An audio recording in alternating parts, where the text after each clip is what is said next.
Okay, 6:30, the meeting is called to order. Please stand for the pledge. Pledge allegiance to the flag of the United States of America and to the republic for which it stands, one nation, under God, indivisible, with liberty and justice for all.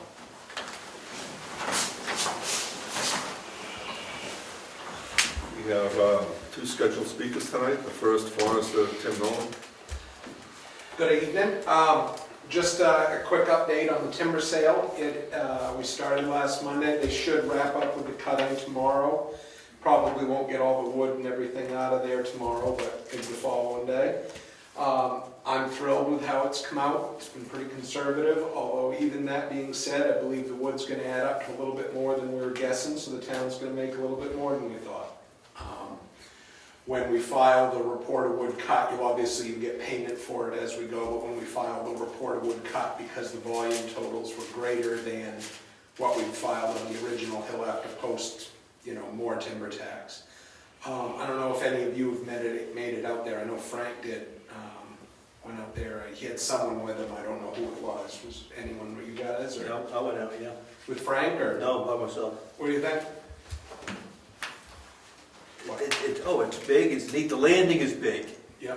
but it's neat when you see the trails going back in to pick up the wood. Yep. I guess you need a large landing to... Well, you see how full it is. It's full. It needs to be, and it's actually not quite big enough, but they're making do. The issue we've had is the road is so narrow that the trucks, when they're backing down in there, they don't have the ability to turn the trucks in the road, so they have to drag the trailers at the last minute. So the road itself is getting cuffed up in the sand right there. When everything's said and done, they've been back dragging it. You may need to put like a 1-ton load of gravel right at the entrance to it.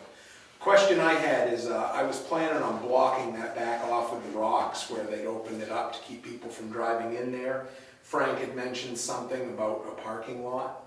Don't know if you have any plans for that, or if there was a reason you did not want me to block that back off. We'd have to talk to Frank about what he's seeing there.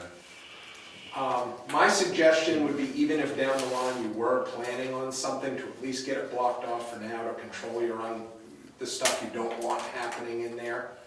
You can always move them, but it's an invitation for things to happen that you don't want to happen if it's not blocked off. Block it off when you're done, please. Yeah. Frank also mentioned, I thought he was going to be here, but the skidder trails are going to will make excellent access, and he thinks one of them will need to go around to the field. And he's got to keep going across the wet, but yeah, you could use it as the basis of a start to a trail that made it to the field. So other than the landing being big, what do you think? It's fine, looks neat. Yeah. It's a very neat job. They do a very neat job. Other than that, I'm pleased with how it's come. The quality of the wood has been at least as good, if not a little bit better than I was hoping, and the volume's going to end up being a little bit higher than I was hoping. So those are both good things for everyone involved. I've talked to the conservation group about throwing some winter rye down there. Yep. When it's done, just to try to hold it together. Oh, you saw, it's nothing but talcum powder. I really expected it to be kind of rocky and solid, and it's not. It's 8 inches of just, I guess talcum powder is really the only thing I can say. I'm glad we didn't get a big rainstorm, because that would have got nasty if we got, one of those 2-inch thunderstorms. But they were kind of hoping they were going to get a little bit more rain than they did last night, just to knock the dust down. There is some dust. Yeah. So more rain tonight and tomorrow, I guess. What was that? More rain coming tonight and tomorrow. Not big rain though, right? Right. And maybe just a shower. But like I said, they should wrap up their, just cleaning up all the bump trees on the skid roads, the ones that I mark with a B, so that as they drag the hitches around, they're getting stove up and protecting the wood that's behind them.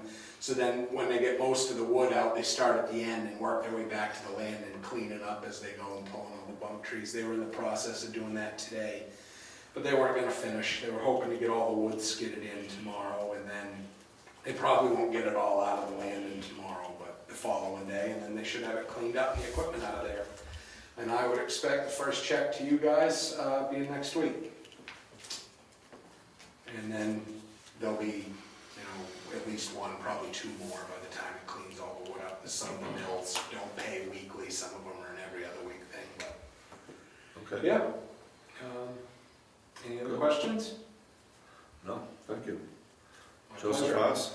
What was that? Oh, Joseph Haas? Me, right behind you. Oh, sorry. No, I didn't know if there was a place to stand or not. I'll just come up here if I could. Sure, if you like.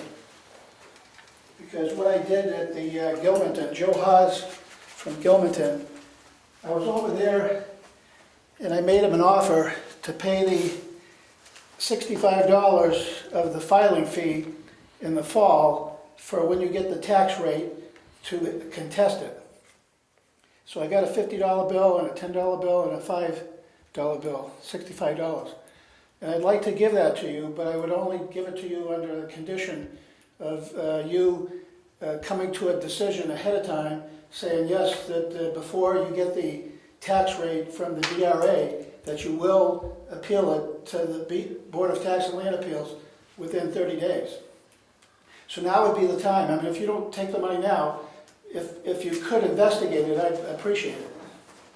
Well, And when I say investigate, I mean, I asked them, the town administrator over there, if he could contact the New Hampshire Municipal Association and get a legal opinion from them to say, yes, that we agree that there's supposed to be, the tax rate is supposed to be set at 0. Because what Andrew Valensky did with John Tobin last May, because I saw you, I think it was in April, before the May event. I think I invited you to that or right afterwards, I forget. But, well, I got here late because I was in Effingham on the same day. They have the Selectmen's meeting. And he, in his presentation, the one down in Derry, I mean, I gave you the link by an email that you could watch that one. He does have it up on the screen.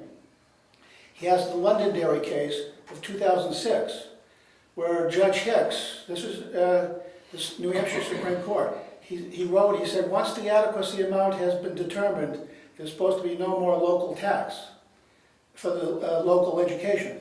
It's all supposed to come from the state. No downshifting. They don't use the word downshifting, but in that case, on pages 8 and 9 of 19 of the internet version, they do say no shifting down to the town of all operating expenses. So everybody, you know, I made a presentation over in Alton. One guy during the break, he says, what are you, Bernie Sanders, a socialist or what? And I said, no, I used to be a Republican.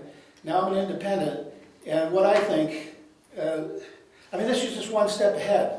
You know, you shouldn't really be dealing with why and what could happen to make up the money at the state level. That's their problem. Your duty is to follow the law, and the law is Article 5, Part 2 of the New Hampshire Constitution, where it says tax rates and taxes are supposed to be reasonable and proportional, and they're not, because each town has their own rate. Each, well, let me back up too. Every March, there's a vote of how much we want for the appropriation request to the state. That's what it is. It's an appropriation request. We hereby request that we want this money. And it's put on an MS-22 form, and it goes over to the DRA, and they set a tax rate, so many dollars per thousand. But all of that stuff is just a waste of money and time. They have 4 people over there doing the job, each one, you know, each town alphabetical order. There's, you have, I think, Jamie Dow, I think, does your one? Michelle Clark. Michelle Clark, okay. And I've been sending her emails too, and you know, other towns, I sent them all, plus her supervisor, Bruce Kinney. And then there's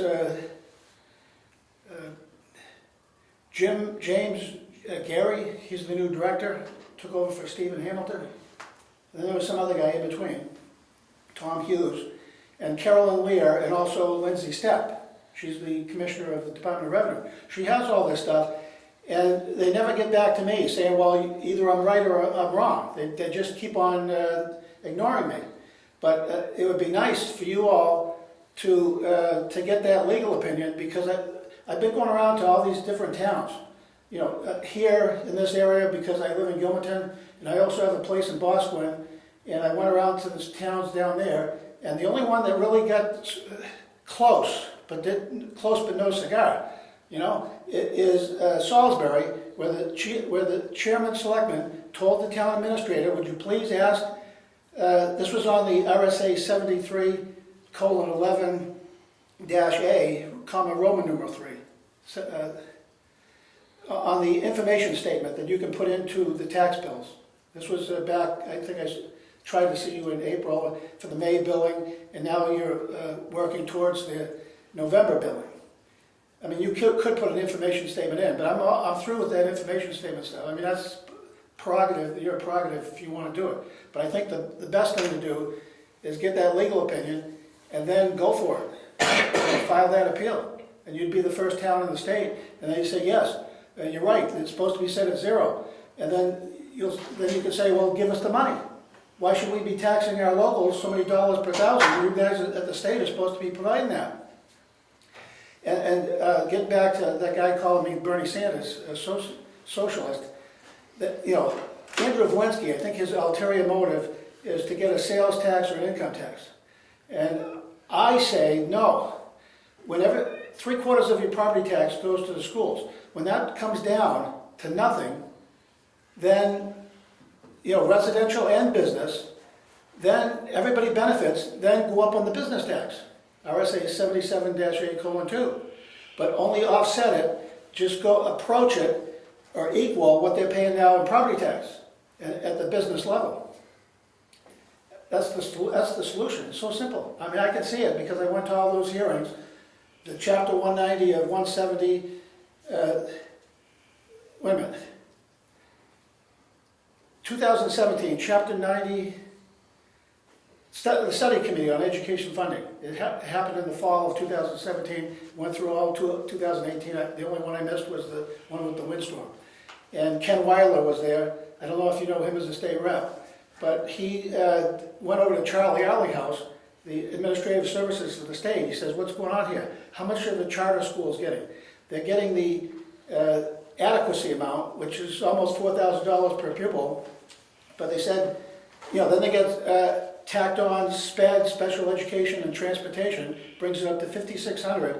They can't do the job. They can't get the state standards for that amount. So they got to go up to $6,600, and they get it done. So why do all these towns why do they cost another $10,000 per pupil? That's inefficiency, is what I look at. But anyways, that's money supposed to come from the state. And there were 3 bills, 2 in-house finance, 1 in-house education, to try to increase the adequacy to $9,929 to be exact. Roughly go from $4,000 to $10,000. And they tabled them. It's just retained. They didn't get rid of them. They didn't say, I think it's called ITL, inexpedient to legislate. But I keep on writing to Steve Shurtleff, the House Speaker. I said, well, your solution, they're all talking about the budget. And, you know, all these schools like Berlin, they send people down, Pittsfield, they're all screaming, well, what are you going to do? How are you going to fix it? And I say, well, you fix it like what I just said. So that would be nice if you could do that, to write the department, NHMA, also the LGC they call it, the local government center. And the town administrator in Gilmanton did call, he emailed one guy down there, and he did write me back because I said, I'm an individual without any child or children in the school, but even if I did have them, it's supposed to be state expense, not at the local. But I'm saying just on a legality part, because Board of Tax and Land Appeals, they can't take constitutional issues, only legal stuff, statute stuff, legal. And I said, well, that's taxation without representation. Why am I paying for somebody else's child to be educated? That's against what this country was founded on. And it was RSA 21:2. It says the tax collector is to issue tax bills. What is a bill? One state rep, he said, look that up. Bill is an invoice for goods or services received. If you don't have any child or children in your school system, there's no service to be charged. I mean, they can charge you to tax you. A tax is only a charge. It's not a debt that's due. But because they worded the statute, they said commonly, most people treat it as a debt.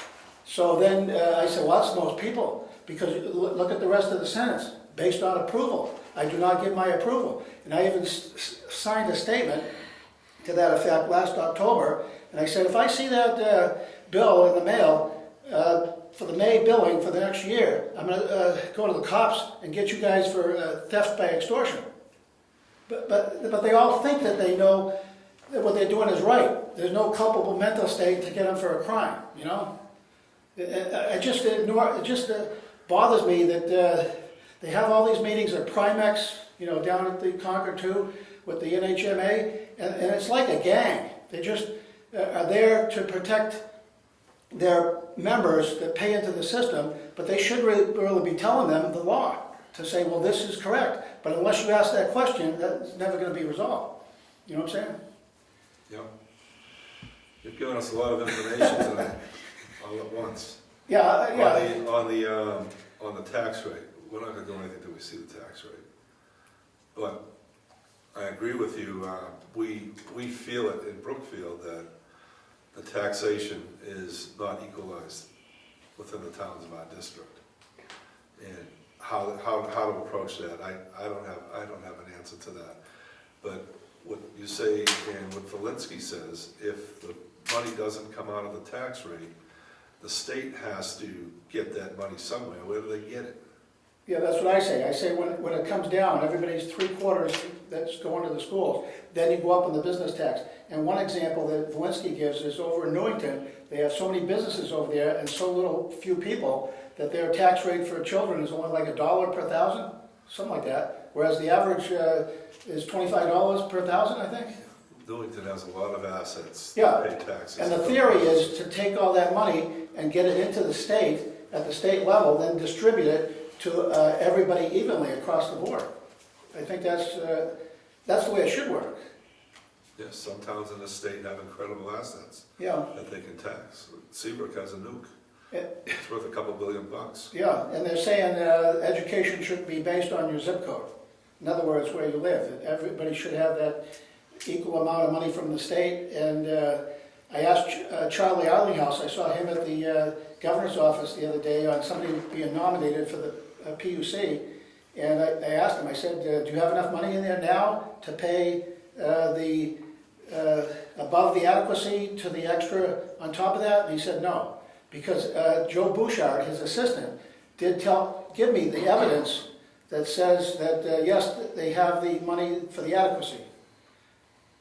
And there was that lawsuit, that Conval lawsuit out of Keene, and the judge said yes, that the money, there's got to be more money into the, it's not really adequate. I mean, it's a stated adequacy in RSA 198:40A. It says, you know, $3,636.06. That's the adequacy. But he's saying that's inadequate because the proof is the charter schools, they need an extra $1,000 to get the job done. And then the same thing with the government schools is what I say. You know, you got to pay. Let's get that bill in there that goes up to $10,000. At least that's the starting point. But they just sat on it. I don't know why. I mean, that's crazy that they just they heard all this evidence, but then they said no, we're not. But well, I think they said no because they didn't want to cause more taxes to go up. But it's a Democratic house. I mean, the word I get is they like taxing. Republicans don't like taxing, but the Democrats do. The generality, you know. What do the teachers and the municipal unions think about this? The teachers, the municipal unions, because every district has a different pool of money to build that district and provide their services, and some districts in the state are much different than others. The SAUs you're talking about? Yeah. Yeah, I did write to the SAU here, 49 I think it is, over in Wolfboro, Yes. and I did invite them here. And I did, not in their SAU, but in the one in Gilmanton, I did write to them a week ago. Well, as of tomorrow, it'll be a week. The woman just wrote to me today because of 91A, they got to answer within 5 days. I said, how many children, how many houses are one-child houses, two-child, you know, 3, whatever, and I wanted to get the population for the town and also the number of children. And then with that, do something, I don't know what. But I mean, what's going on here is that, of course, both parents, the husband and wife, vote for the local school, and I go to the, local store, and they, people say, well, why should I even bother going to the school, because it's all packed with all the parents, But that shouldn't be. It should be at the state level, they can vote for the appropriation, what they want for spending, and put it into the works, but once that goes in, it's not supposed to come back, the downshifting. That's where you gotta cut it.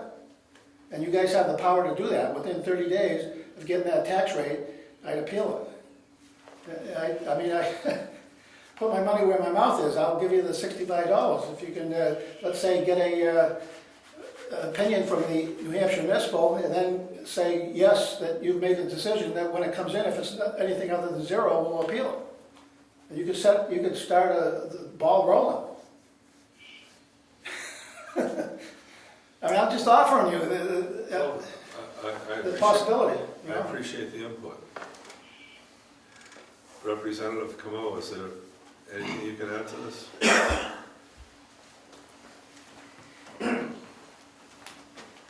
I would say send the letter in and see what, we've tried everything else to get everybody's attention about the cost of the school system. I don't see why it would do any harm to put the letter in.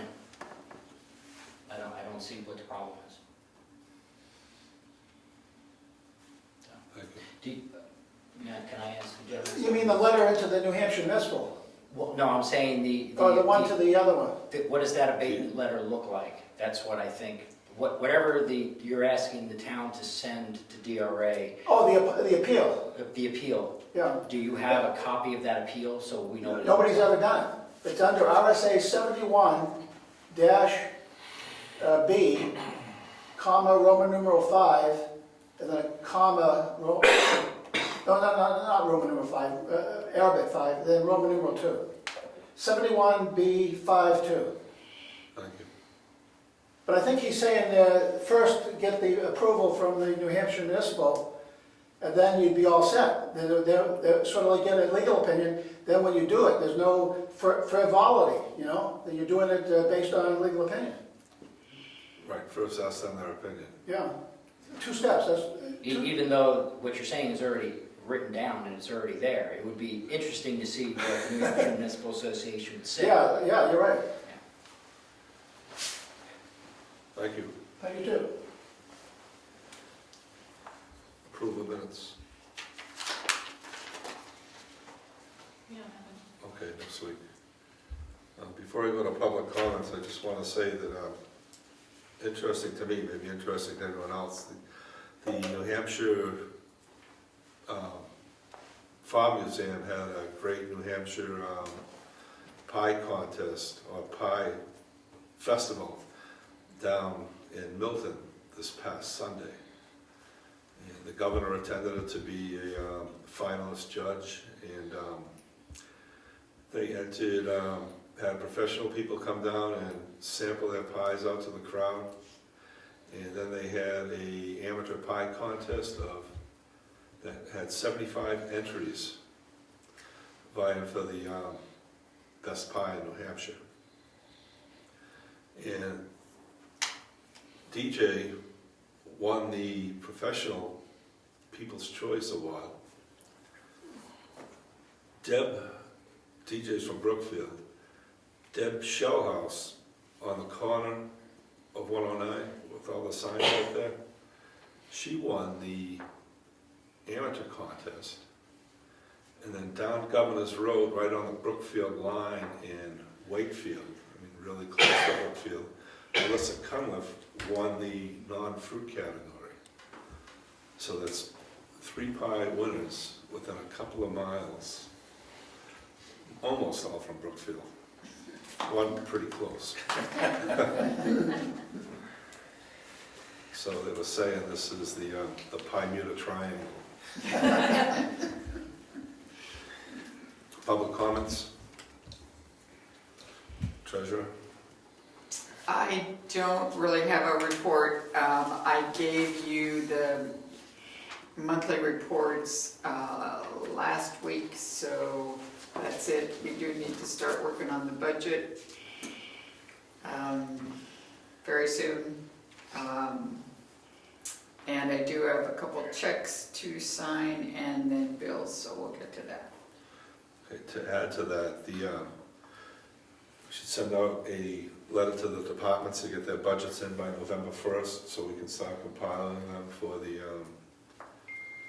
Is there a The way we budget. could make it like October? I'd like to do it, have it before November 1st, because there's always people that lag. And I really want to have most of the numbers by November 1st. pick a date,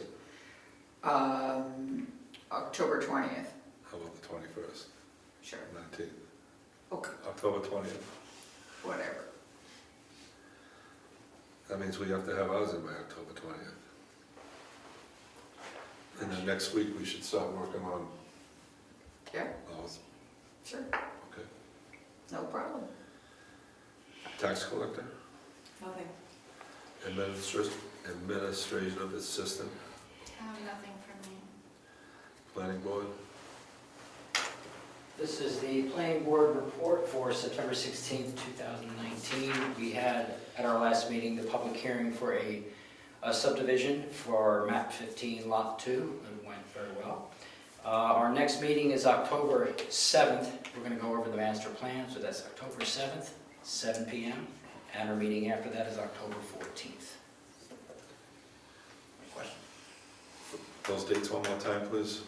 For the master plan's October 7th. It's on the calendar already, and it's also on the calendar, our regular meeting, October 14th. Thank you. Conservation Commission. Just, I don't see Tim here tonight, but the logging is proceeding on He the... was here. Oh, he's here? Yeah, he went early. Oh, wow, missed him. But go ahead, we talked a little bit about it the other day, but go ahead. Okay, good, but then he probably gave you the update on what's going on now. Did he say how long they're gonna, before they finish, or if they're... He said they were gonna be finishing up this week. Okay, good. And one thing he said is they were gonna push the rocks back to block that staging area temporarily for now. So nothing happens in the interim. He mentioned that you had mentioned that you had plans for that. Well, we'll bring it up, but the next Conservation Commission meeting is a week from tomorrow. Okay. And I intend to bring it up and actually get the commission to go out and take a look and see what the appropriateness is, once they're done and the loggers are out of there, to see what the situation is. But when I took a quick look at it, when the beginning of the job, it looks like there's a lot of opportunities for public access to the preserve from that point. So I think it's worth looking at. Okay, thank you. So we'll take that up at our next meeting. And that's, again, that date? September, first Wednesday in September. It'd be October. October, I mean, I did say. October 2nd. Thank you. Heritage Commission? It's not on the town calendar yet, I need to talk to somebody about that. Heritage Commission? Okay, the Heritage Commission. So the Heritage Commission has received 3 gifts this summer from individuals in the town. And according to the RSA, we have received them and approved the receiving of them at our meeting, but we also need the selectmen to approve them as well.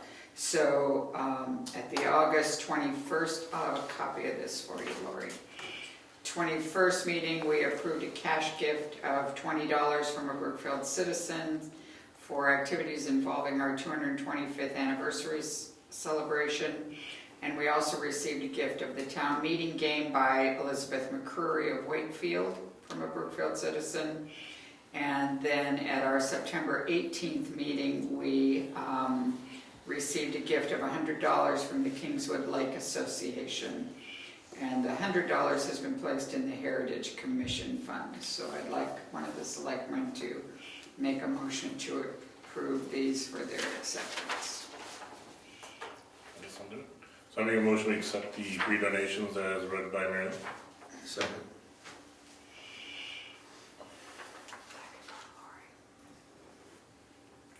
Okay, so all in favor?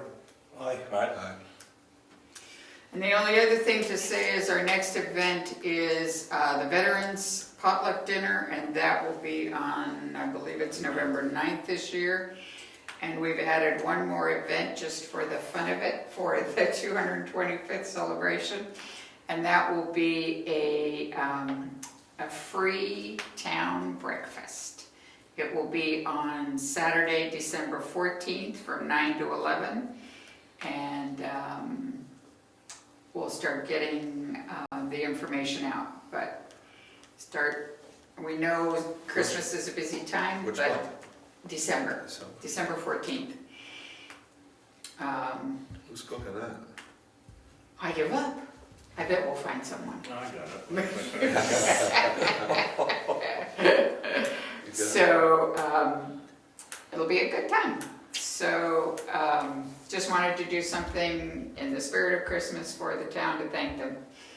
So, Thank that's you. it for us. Thank you. Cemetery trustees will be meeting tomorrow, Wednesday, the 25th, 7 o'clock, town office. I think it's Thursday. You think it's Thursday?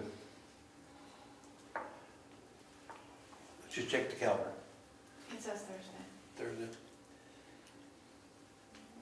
I checked my calendar before I came out, it said Wednesday. Okay. All right. What This did- one says Thursday. What's that when you're looking at town? The town. I'll check with Craig and get back to you, all right? It's gonna happen quickly anyway. Thank you. Grant Review Committee? Road agent?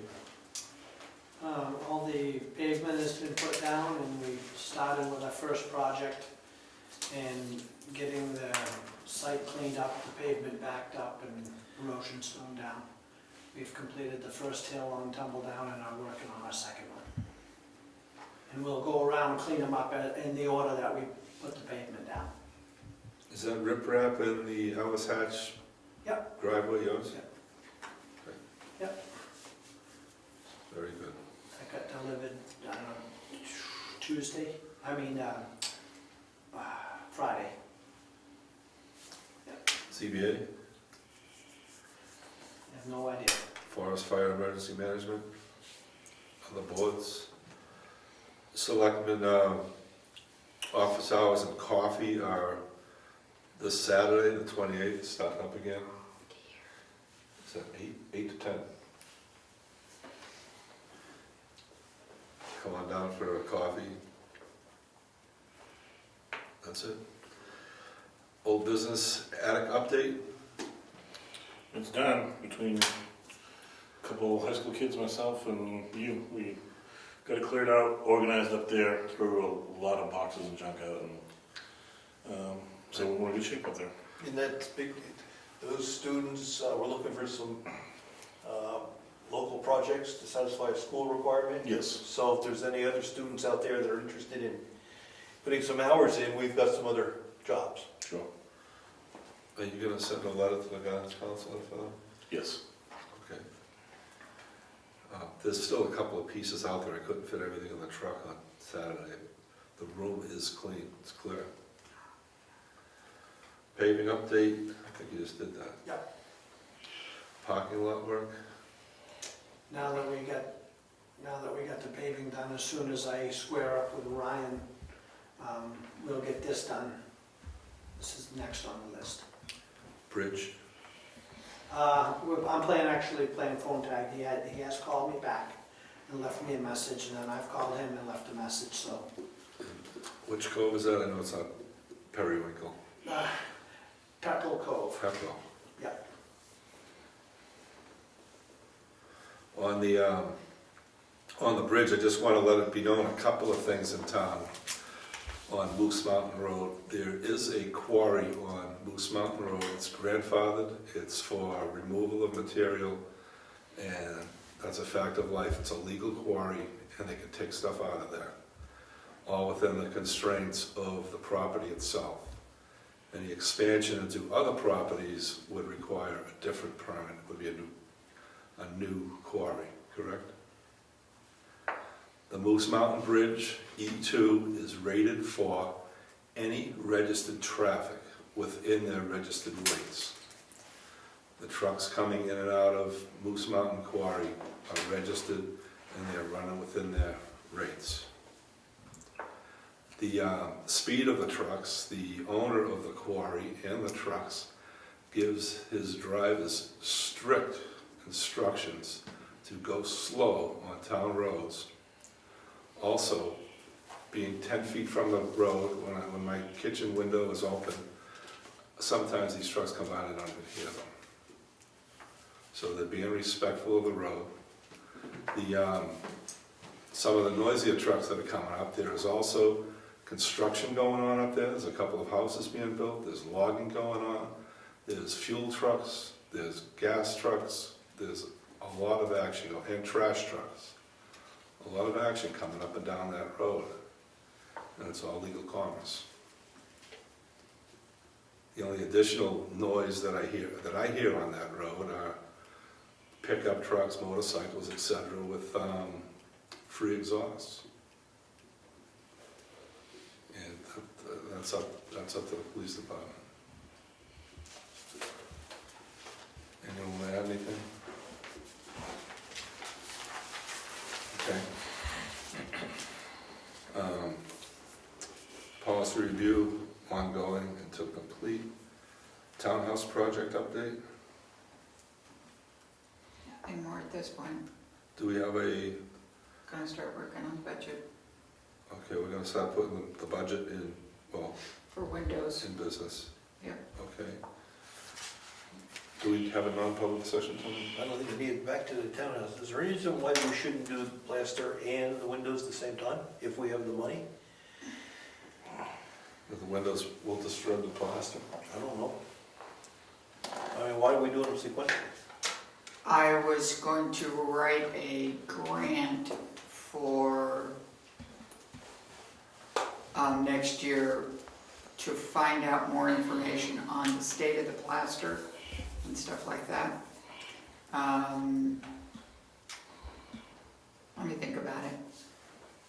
Because I think a lot more of the plaster is loose than we would think, and I think if we're gonna do it, we need to do the whole job.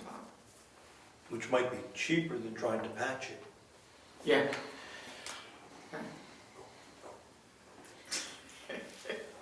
There's a hand in the audience. May I ask a question? Pertaining to? The windows of the town hall? Okay, so we're talking townhouse project? Yeah. Okay. Have you determined to what extent you're gonna have the windows redone? Are they gonna have updated balances put on them so that they're hidden and they look old, but they operate better? The only reason I'm asking this is because if you get heavy into those windows, you will be disturbing that plaster on the windows. So you should wait and do that after the windows. Because all that interior trim's gotta come off. You know what, That's if you mess with the balances and things like that. yeah, and If they you choose probably not will to. have to be messed with. Yeah. I Because mean, we know there's at least one that doesn't open and close well. Right. So my fear is they're gonna require work. Any more input on the townhouse project? Mailing bills? Mailing bills. 2 checks. So bills. We have a bill from Donahue and Tucker in the amount of, it's coming in $65.18. And one from George Sansucci for $888.29.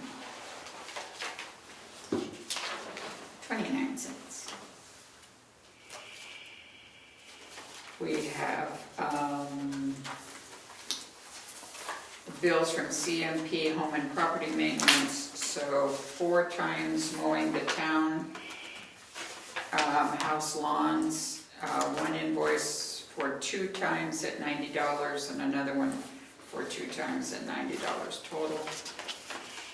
We have a bill from 10 Construction for $13,549. for pavement prep work and roadside mowing.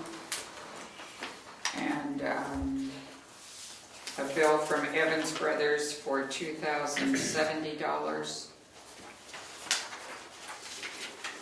Eversource, $21.51, and $158.32 to Eversource. And then I need 2 rolls of stamps, and I think they're $55, but whatever the current rate is, I need 2 rolls, please. And that's it.